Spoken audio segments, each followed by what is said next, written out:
সুপ্রিয় দর্শক, আসসালামু আলাইকুম। আজকের রেসিপিতে স্বাগতম জানাচ্ছি। আজকে শিং মাছের রেসিপি নিয়ে চলে আসলাম নতুন রাঁধুনিদের জন্য। প্রথমে শিং মাছটাকে ভালোভাবে ধুয়ে পরিষ্কার করে সাদা করে নিয়েছি, দেখতে পাচ্ছেন। এখন আমি হলুদ আর লবণ মেখে রেখে কিছুক্ষণ রেস্টে রেখে দেব। চাইলে হালকা একটু তেল দিয়ে হলুদ আর লবণ মেখে রাখতে পারেন, তাহলে কালারটা খুব সুন্দর আসবে মাছের গায়ে। যদিও মেহমান বাসায় আসলে এভাবে তৈরি করতে পারেন। তারপরে চুলায় একটি প্যান বসিয়ে আমি এখানে সরিষার তেল দিয়েছি 5 টেবিল চামচ, পেঁয়াজ কুচি, কাঁচামরিচ কুচি দিয়েছি 1 কাপের মতো। এগুলো একটু ভেজে নিচ্ছি। আদা রসুন দিয়ে 1 চামচ আদা রসুন দিয়েছি।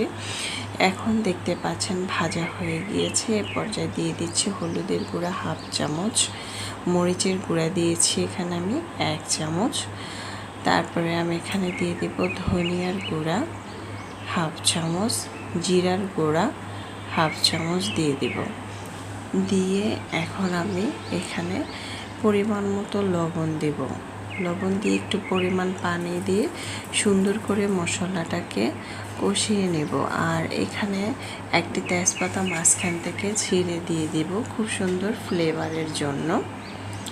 অনেক সময় শিং মাছের গায়ে শিং মাছ থেকে কেমন একটা ফ্লেভার আসে, তো তেজপাতাটা দিলে কিন্তু আর সেই ফ্লেভারটা আসবে না।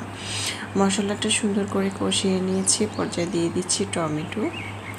আমি টমেটোটাকেও মশলার সাথে কষিয়ে নিচ্ছি। আপনার চাইলে মাছটাকে কষিয়ে তারপরে টমেটো দিতে পারেন, তবে এভাবে টমেটোটাকে কষিয়ে একটু হালকা নরম আসার পরে যদি মাছটা দেন তাহলে তরকারিটা খুব সুন্দরভাবে কালার হবে। আর আপনার চাইলে টমেটোটা ব্লেন্ড করেও দিতে পারেন পেঁয়াজের সাথে। এখন মাছগুলো দিয়ে দিলাম। দেওয়ার পরে এগুলো সুন্দরভাবে মশলার সাথে কষিয়ে নেব। এটা হচ্ছে দেশি শিং মাছ।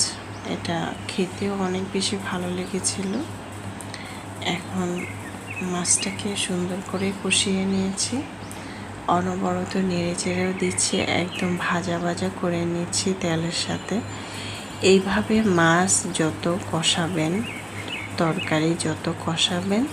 তরকারি খেতেও কিন্তু তত বেশি ভালো লাগবে। তারপরে এখানে পানি দিয়ে দিলাম 1.5 কাপ।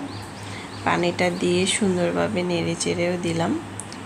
নেড়ে চেড়ে দিয়ে আমি ঢাকনা দিয়ে ঢেকে রাখবো আর চুলার আঁচ বাড়িয়ে দিব।